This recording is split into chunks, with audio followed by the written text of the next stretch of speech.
ቀይ ባህር በሚመለከት መላው የኢትዮጵያ ሕዝብ የተከበረው ምክር ቤት በአንክሮ እንዲያ የሚፈልገው ነገር አለ። እኛ የቀይ ባህር ጉዳይ ሕጋዊ፣ ታሪካዊ፣ መልክዓ ምድራዊ እና ኢኮኖሚያዊ ጥያቄ ነው ብለን እናምናለን። ይሄ ጥያቄ አንዳንዱ ነገ ካልተመለሰ ይላል፣ አንዳንዱ ነገ እኔ ስመጣ ካልጀመርኩት ይላል። ሁለቱም አያስፈልግም። ቀይ ባህርን ኢትዮጵያ ለማጣት 30 ዓመት ከዚያ በላይ የወሰደ ትግል ነበር። ታውቃላችሁ። በ30 ዓመት ትግል ውስጥ በብዙዎች ርብርብ ነው ኢትዮጵያ ያጣችው። ሌላ 30 ዓመት ያስፈልጋታል ብዬ ግን አላስብም። በተረጋጋ መንገድ፣ በሰከነ መንገድ በውይይት መሄድ በጣም አስፈላጊ ነው። የፈለገ ብንወያይ ግን ለማጣት የፈጀብን 30 ዓመት ለማግኘት ይፈጅብናል ብዬ ግን አላስብም። ጊዜው ግን በቂ ስለሆነ በተረጋጋ መንገድ ማየት ያስፈልጋል። ምክር ቤት የኢትዮጵያ ሕዝብ እንዲያምፈልገው ግን ጥያቄው ስናነሳ አንዳንዱ ሾርት ስለሆነ ሚሞሪው ዛሬን ብቻ ስለሚያስብ ትንሽ ዳራው ልስጣችሁ። መጀመሪያ ኢትዮጵያን የቀይ ባህር አክሰስ ያሳጣው ውሳኔ ማን ወሰነው? ካቢኔው ይሆናል ብለን የካቢኔውን ዶክመንት ብናገላብጥ የለም፣ ካቢኔው ያውቀው። አይ የለም ምክር ቤት ይሆናል የወሰነው ብለን ብንወስን ምክር ቤቱም አልነበረ፣ ምክር ቤት አያውቀው ውሳኔው። የለም የኢትዮጵያ ሕዝብ በሪፈረንደም ወስኖ እንዳይሆን እንዳይባል ነበርን እኛም ያኔ። የኢትዮጵያ ሕዝብ ያልወሰነው ተወካዮቹ ያላዩት ቢያንስ ከአስፈጻሚ ካቢኔ ያላየው ውሳኔ ማን ወሰነው? ማጣትን የሚያክል ነገር ያጣንበት መንገድ ሕጋዊነት ችግር እንዳለው ማሳያው ተቋሞች አልገቡበትም። ካቢኔው አያውቀውም። አንድ ገጽ ወረቀት ማግኘት አልቻልንም። እንዴት እንዳጣ ነው የሚያስረዳ እና ሕዝብ የማያውቀው፣ ፓርላማ የማያውቀው፣ ካቢኔ የማያውቀው የኢትዮጵያን የባህር አክሰስ ውሳኔ የሚያሳጣ ነገር የወሰነው ማን ነው የሚል ጥያቄ ማንሳት እንዴት ስህተት ሊሆን ይችላል? ካለኝ ነገር ከሌለ ግን ይሄ ጉዳይ ይሄን አንስቶ እንደ መድፋት አይደለም፣ የህልውና ጉዳይ ነው። ማን ወሰነው? ይሄ ነው ጥያቄው። እዚህ ጋር ሁለት ችግሮች አሉ። አንደኛው የተዛባ ትርክት ውጤት ነው። የሚገባንን መጠየቅ ነውር አድርጎ የሚያስብ የሚገባንን ማንሳት ትክክል አይደለም ብሎ የሚያስብ እሳቤ፣ ይሄ ደግሞ የትርክቱ ውጤት ነው። ግን ለእናንተ ለማስታወስ እንዲሆናችሁ ከግጭቱ በኋላ በኢትዮጵያና ኤርትራ መካከል ሰላም ሲፈጠር መጀመሪያ እኔ ወደ አስመራ ተጉዤ በኋላ የኤርትራው ፕሬዝዳንት ወደ ኢትዮጵያ ሲመጡ የመጀመሪያው መድረክ ያደረግነው ሚሊኒየም አዳራሽ ነው። ብዙ ህዝብ አለበት። በላይቭ ቲቪ ሁላችሁ ወይ ነበራችሁ ወይ ሰምታችኋል። ካልሰማችሁ አሁን ገብታችሁ ዩቱብ ላይ ስሙት። የመጀመሪያው ስብሰባ አሰብ ነው የሚለው እሳቸው ባሉበት ለህዝብ በሚገባው ልክ የረስታችሁን ለማስታወስ ብቻ ነው። ኤርትራ ስመላለስ አስመራን ካየሁ በኋላ ከክቡር ፕሬዝዳንቱ ጋር አሰብ መሄድ ፈልጋለሁ ብዬ አሰብ ሄጄ ነበር። አሰብ ባህሩ ጋር ቆመ ያወራነው ምንድን ነው? ስለ ፖርት ነው። ተመልሳችሁ ማየት ትችላላችሁ። የት? ኤርትራ ምድር ውስጥ። ሶስተኛ የመደመር ትውልድ መጽሐፍ ላይ በግልጽ ጂኦፖለቲክስን አስፍሬ የአሰብ ጉዳይ አስቀምጬ ለኤርትራ ባለስልጣናት በስጦታ ልኬላቸዋለሁ። ሚስጥር እኮ አይደለም፣ ያውቁታል። ለሁሉም ልኬላቸዋለሁ። አራተኛ እናንተ የምታውቁት የዛሬ 6 ዓመት 5 ዓመት ባህር ኃይል አቋቁመናል እና ምን እዚህ ውስጥ ነው ባህር አቋቁመ ነው።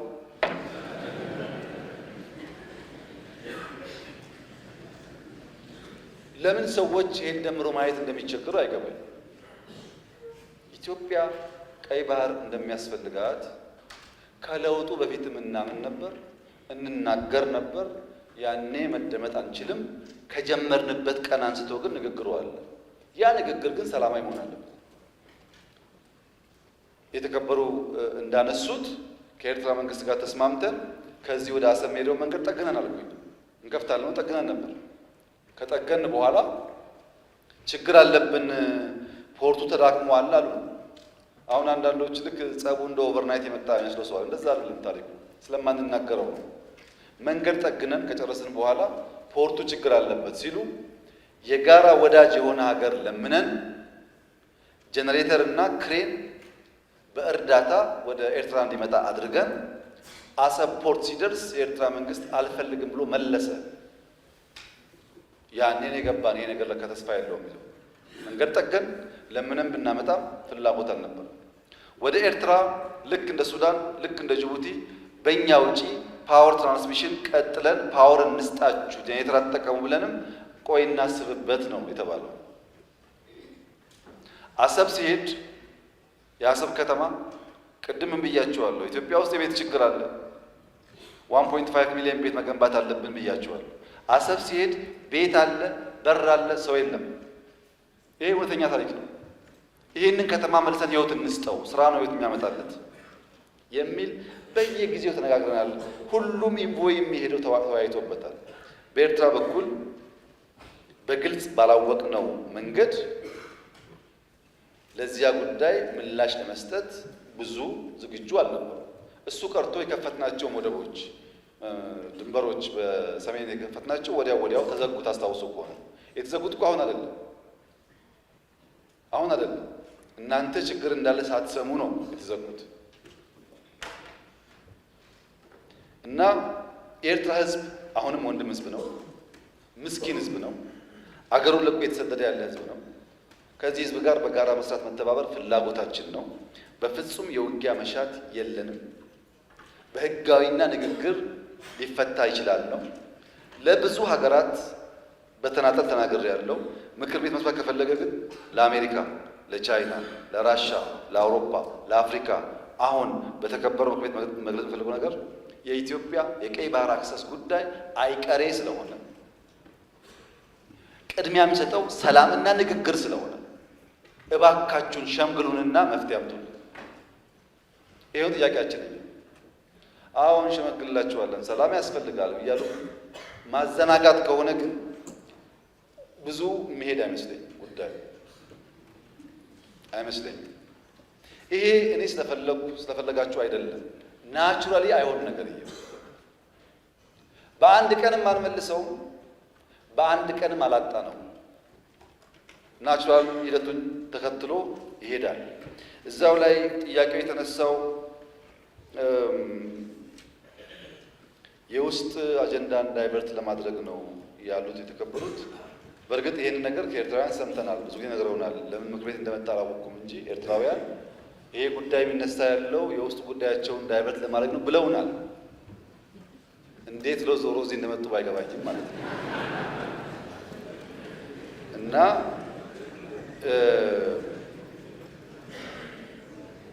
በፍጹም አይደለም። ኢትዮጵያ ውስጥ ዳይቨርት የሚደረግ ነገር የለም። ልማት ነው ያለው። ኢትዮጵያ ውስጥ አቃፊ መንግስት ነው ያለው። ምንም ዳይቨርት የሚደረግ አጀንዳ ነው። የህዝብ መንግስት ነው ያለው። ለህዝብ የሚሰራ መንግስት ነው ያለው። ውጤት እያመጣ ያለ መንግስት ነው ያለው። በብዙ አፍሪካ ወንድሞቻችን የሚቀናበት መንግስት ነው ያለው። ዳይቨርት ማድረግ ሳይሆን ህጋዊ ባልሆነ መንገድ ያጣነውን ጉዳይ ማን ወሰነው ብሎ መጠየቅ ግን ከማንም ሊና ካለው ሰው የሚጠበቅ ይመስለኛል። እና በዳይቨርሽን ታይቶ ትርክቱ እንዳይበላሽ የእናንተም ታሪክ እንዳይበላሽ ብታስቡበት። እኔ መሰጋው ነገርየው ሲሳካ ደግሞ ያኔም ብለን ነበር እንዳትሉ ነው። እና ሚሊዮን ፐርሰንት እርግጠኛ ነኝ ኢትዮጵያ ተዘግታ አትኖርም። ማንም ፈለገም አልፈለገም አትኖርም። እና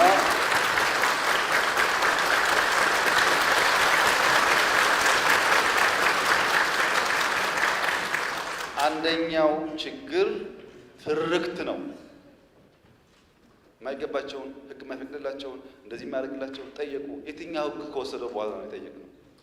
ትርክቱ መፈተሽ ያስፈልጋል። ሁለተኛው ኢትዮጵያ ካደገች ብሎ የሚሰጉ ሰዎች ደግሞ አሉ። ሀገራት ኢትዮጵያ ኦልሬዲ ትልቅ ናት እኮ። የት ነው የምታድገው? በአፍሪካ ሁለተኛው ትልቁ ፖፑሌሽን እኮ ናት። በዓለም እኮ 10ኛዋ ናት። ትልቅ ናት። በነገራችን ላይ በየዓመቱ ኢትዮጵያ 3 ሚሊዮን ሰው ገደማ ትጨምራለች። በየዓመቱ አንዳንድ ኤርትራ ትጨምራለች። በየዓመቱ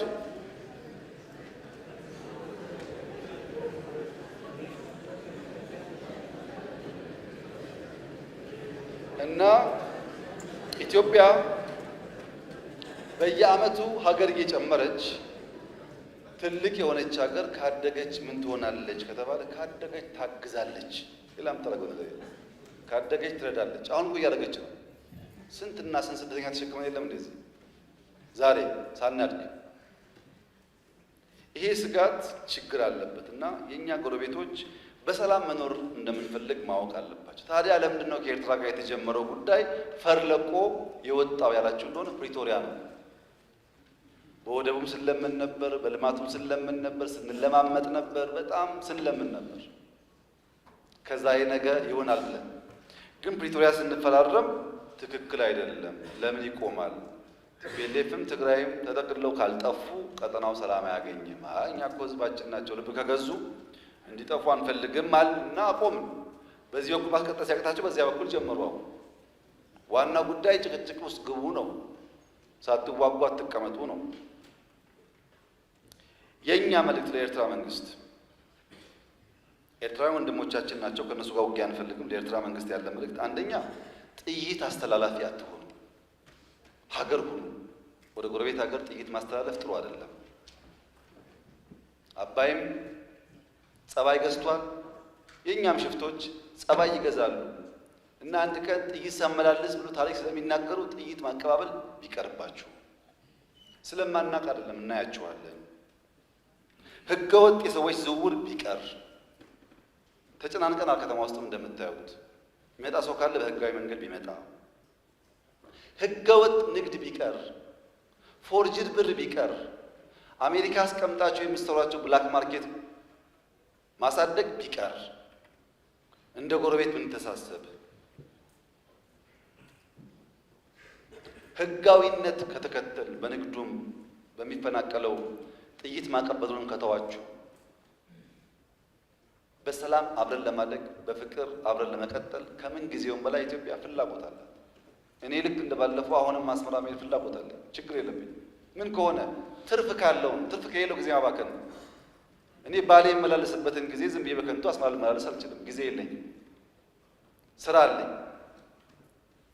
ጦርነት አንፈልግም የምንለው በምክንያት ነው። እኛ እንዳያችሁት የሚያጓጓን ነገር አለ። የ10 ቢሊዮን ብር ኤርፖርት እንገነባለን። የ10 ቢሊዮን ብር ነዳጅ ማዳበሪያ እንገነባለን። የምናምን ቢሊዮን ብር ቤት እንገነባለን። ኮሪደር እንገነባለን። ይሄ ሁሉ የሚያጓጓ ስራ እያለ ሰው ጦርነት ሊያስብ አይችልም። ጦርነት የሚያስብ ስራ የሌለው ብቻ። እኛ የሚያጓጓ የምንተጋለት የምንለፋለት የልማት ስራዎች አሉ። ከማንም ጋር የመዋጋት ፍላጎት የለንም። ለምን? ውጊያው ከተነሳ የተከበረው ምክር ቤት ውጊያው ከተነሳ ውጤቱ ግልጽ ነው። ግልጽ ነው ውጤቱ። ከዛ በኋላ አይሰራም። አሁን አለመጀመር ማለት ነው። አሁን ውጊያ እንትና ያግዘኛል እንትና ያግዘኛል የሚባል ነገር ሰው እንዴት ዩክሬን እያየ ፓለስቲኔን እያየ ስለማገዝ ያወራል? ማንም አይሞትልህም። ሞራል ይሰጣል እንጂ አይሞትልህም። መጨረሻ የምትሞተው አንተው ነህ። አያዋጣም። ከበደ ያለ ተሰማ አለ የሚባል አያዋጣም። ከበደ ተሰማ 10 ጥይት ያቀብልሃል እንጂ መጥቶ አይሞትልህም። አየን እኮ በቲፎዞ ውጊያ እንደማይቆም እኮ አየን። እና አንፈልግም። ልማት ነው የምንፈልገው፣ ሰላም ነው የምንፈልገው። ከማንም ጋር ግጭት ለመድረግ ፍላጎት የለንም። ከገባን ግን ግልጽ ነው ውጤቱ። አስተማማኝ አቅም ነው ያለን። ማንም አያቆመንም። ይሄ ግልጽ መሆን አለበት። ማንም አያቆመንም። ወደዛ እንዳንሄድ ሪስፖንሲብሊ መስራት አስፈላጊ ይመስለኛል። ትርክቱን እያበላሸ ያለው ግን ምንድን ነው ያላችሁን፣ መጨረሻ ላይ አንድ ተማሪ በፊዚክስ ክፍለ ጊዜ ዘግይቶ ወደ ክፍል ይመጣል። የፊዚክስ መምህራን እንደምታውቋቸው ናቸው። የእነሱን ክፍለ ጊዜ ማርፈድ ነውር ብቻ ሳይሆን ወንጀል አድርጎ ያስባሉ። በአማርኛ ክፍለ ጊዜ እንደምንም ይገባል፣ በጂኦግራፊ እንደምንም ይገባል። ፊዚክስ ማትስ ሲሆን ግን መምህራኖቹ አያስጠጉም። ታውቃላችሁ። እና አንደኛው ተማሪ አርፍዶ መጣ። ለምን አርፍደ መጣ ሳይለው መምህሩ እንዴት በእኔ ክፍለ ጊዜ ታረፍዳለህ ብሎ በረንዳ ላይ ከክላሱ በር ላይ ተንበርከክ ይለዋል። ተማሪ ተንበርክኮ ፔሪዮዱ ያልቅና ደውል ሲደወል መምህሩ ሲወጣ ተማሪው ዘሎ ይገባል ወደ ክፍሉ። ሲገባ ብላክቦርድ ላይ 2 ጥያቄዎች ያያል። ሆምወርክ መስሎት እንዳያመልጠው ቶሎ ይጽፋል። ጊዜ አልነበረው። የሚቀጥለው አስተማሪ ገብቶ እንዳያጠፋበት በፍጥነት ጥያቄውን ጽፎ ሲጨርስ ሁለተኛው መምህር ገባ እና ቀጠለ ትምህርቱ። ቀኑ ዓርብ ዕለት ነበር። ታውቃላችሁ እንኳን ሙሉ ፔሪየድ 10 ደቂቃ 20 ደቂቃ ስታረፍዱ በጣም ብዙ የቀረባችሁ ስለሚመስላችሁ ጭንቀት አለ እና ልጁ ቤት ሲገባ ሆምወርክ ነው ብሎ ለይቱ ሙሉ ሲቆፍር አደረ። አልቻለም። ቅዳሜ ሙሉ ቀን ቆፈረ። አልቻለም። ቅዳሜ ያደረበት አልቻለም። እሁድ ዋለበት አልቻለም። እሁድ አጋማሽ ሌሊት ላይ አንዷን ጥያቄ መለሳት። አንዷን መልሶ አንዱ ከበደው። አስቡት፣ ዓርብ፣ ቅዳሜ፣ እሁድ 2 ጥያቄ ለመመለስ ሲፈጋ ቆይቶ እሁድ ሌሊት አጋማሽ ላይ አንዷን መልሶ አንዷ ቀረችውና ሰኞ ጠዋት ትምህርት ቤት ሄዶ የፊዚክስ መምህር ገብቶ አዲስ ቻፕተር መጻፍ ጀመረ። ተማሪው እንደ መምህር የባለፈው አሳይመንት ሳለ የባለፈው ሳምንት ሆምወርክ ሳለ ያማል እንደ ባለፈው ሆምወርክ አልሰጠውም ይላል መምህሩ። እንደ 2 ጥያቄ ጽፈው አርፍጄ ገብቼ ጽፌያለሁ እኮ ይላል። እና መምህሩ ምን አለ?